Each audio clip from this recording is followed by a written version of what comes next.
குறைக்கட்டுவானில் இருக்கின்ற ஜட்டியை தான் புனரமைக்க போகின்றாரா? ஐயா, அது குறைக்கட்டுவான் ஜட்டி இல்லை, ஜெட்டி. ஜட்டிக்கும் ஜெட்டிக்கும் வித்தியாசம் தெரியாத ஒரு ஆட்சி இலங்கையிலே நடந்து கொண்டிருக்கிறது. தம்பி இளங்குமரன் அவர் ஒரு கூட்டத்திலே பேசுகிறார். மக்களிடம் போய், மக்களே, நீங்கள் இந்த உள்ளூராட்சி தேர்தலில் எங்களுக்கு இதண்டியல் என்றால் நாங்கள் உங்களுக்கு இதண்டுவோம், நாங்களும் நீங்களும் சேர்ந்து இதண்டுவோம் என்றார். ஜட்டிக்கும் ஜட்டிக்கும் வித்தியாசம் தெரியாத அமைச்சர்கள் இந்த ஆட்சி செய்கின்ற குரங்குகளில் தான் தப்பிருக்கிறது. நமது தமிழ் மக்களுக்கு ஒரு பலவீனம் இருக்கிறது. புதிதாக ஒன்றை கண்டால் கொஞ்சம் வெள்ளையும் சொல்லையுமா கட்டாளுக்கு பின்னுக்கு போடுவினம்.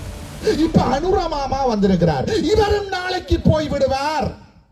ஆனால் வெற்றி நமதே, ஊர் எமதே.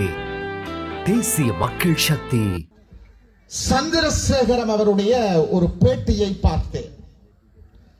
சந்திரசேகரன் ஐயா அவர்கள் சொல்லுகிறார், குறைக்கட்டுவானில் இருக்கின்ற ஜட்டியை தான் புனரமைக்க போகின்றாரா? ஐயா, அது குறைக்கட்டுவான் ஜட்டி இல்லை, ஜெட்டி. ஜட்டிக்கும் ஜெட்டிக்கும் வித்தியாசம் தெரியாத ஒரு ஆட்சி இலங்கையிலே நடந்து கொண்டிருக்கிறது. கேவலம் ஜேவிபியினுடைய கடற்றொழில் அமைச்சர் மரியாதைக்குரிய சந்திரசேகரன் அவர்கள் பொறுப்பு வாய்ந்த ஒரு பத்திரிகையாளர் சந்திப்பிலே குறைக்கட்டுவான் ஜட்டியை புனரமைக்க போகின்றேன் என்று சொல்லுகிறார். முதலில் அவர்களுக்கு ஜட்டிக்கும் ஜட்டிக்குமான வித்தியாசத்தை அறிந்து கொண்டு எமது மண்ணை ஆள்வதற்கு பிறகு சிந்திக்கட்டும். ஒரு வாரத்துக்கு முதல் இந்த யாழ்ப்பாணத்தில் இருந்து எமது மக்களினுடைய வாக்குகளால் பாராளுமன்றம் போயிருக்கிற இன்னொரு ஜேவிபியினுடைய எம்பி, அவருக்கு எழுவாய் பயனிலையோட தமிழ்ல ஒரு வசனம் கதைக்க தெரியாது, தம்பி இளங்குமரன் அவர் ஒரு கூட்டத்திலே பேசுகிறார். மக்களிடம் போய், மக்களே, நீங்கள் இந்த உள்ளூராட்சி தேர்தலில் எங்களுக்கு இதண்டியல் என்றால் நாங்கள் உங்களுக்கு இதண்டுவோம், நாங்களும் நீங்களும் சேர்ந்து இதண்டுவோம் என்றார். என்னையா இதன்றியல்? தமிழ்ல ஒரு வார்த்தை உங்களுக்கு கதைக்க தெரியாது, எழுவாய் பயனிலையோடு ஒரு வசனத்தை கதைக்க தெரியாது. யாழ் என்ற கருவியை பாணர்கள் வாசித்த காரணத்தினால் எமது மாவட்டத்திற்கு யாழ்ப்பாணம் என்ற பெயர் வந்தது. ஆனால் அந்த யாழ்ப்பாணத்தில் இருந்து இதண்டுகின்ற எம்பிமார், ஜட்டிக்கும் ஜட்டிக்கும் வித்தியாசம் தெரியாத அமைச்சர்கள் இந்த ஆட்சி செய்கின்ற குரங்குகளில் தான் தப்பிருக்கிறது.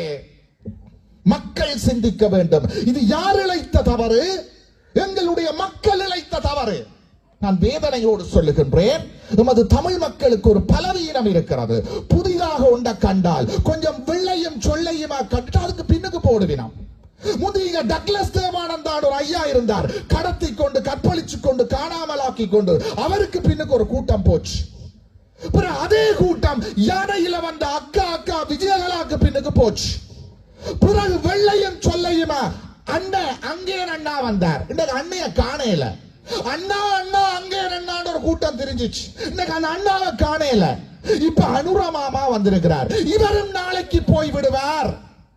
ஆனால் இவர்களோடு சேர்ந்து எமது மண்ணும் பறிபோய்க் கொண்டிருக்கிறது.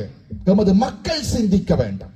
சில வருடங்களுக்கு முதல் தமிழனுக்கு இருந்த மாவட்டங்கள் 8: யாழ்ப்பாணம், கிளிநொச்சி, வவுனியா, மன்னார், முல்லைத்தீவு, திருகோணமலை, மட்டக்களப்பு, அம்பாறை. இன்று அம்பாறையில் திருகோணமலையில் முக்கால்வாசி போச்சு. வடக்கிலே வவுனியாவில், முல்லைத்தீவில், மன்னாரில் கால் வைத்து விட்டார்கள். மிஞ்சி இருப்பது யாழ்ப்பாணமும் கிளிநொச்சியும். எமது மக்கள் சிந்திக்க வேண்டும். இந்த வளமான தீவகத்தில், ஆழக்கடலெங்கும் சோழ மகாராஜன் ஆட்சி செய்த தீவகத்தில் நாளைக்கு உங்கள் படகுகள் மீன்பிடிக்க வேண்டுமா? நாளைக்கு இத்தனை நூற்றுக்கணக்கான மக்கள் இருக்கின்றீர்கள் என்றால் எங்களுக்கு நம்பிக்கை இருக்கிறது. இந்த தீவகத்தில் ஆண்ட பரம்பரை மீண்டும் ஒரு முறை ஆளப்போகிறது. வவுனியா நகரிலிருந்து 18 கிலோமீட்டர் தொலைவில் அமைந்திருக்கின்ற 5 ஏக்கர் 9 பரப்பு நிலப்பரப்பை கொண்ட இந்த மாபெரும் காணி விற்பனைக்குள்ளது.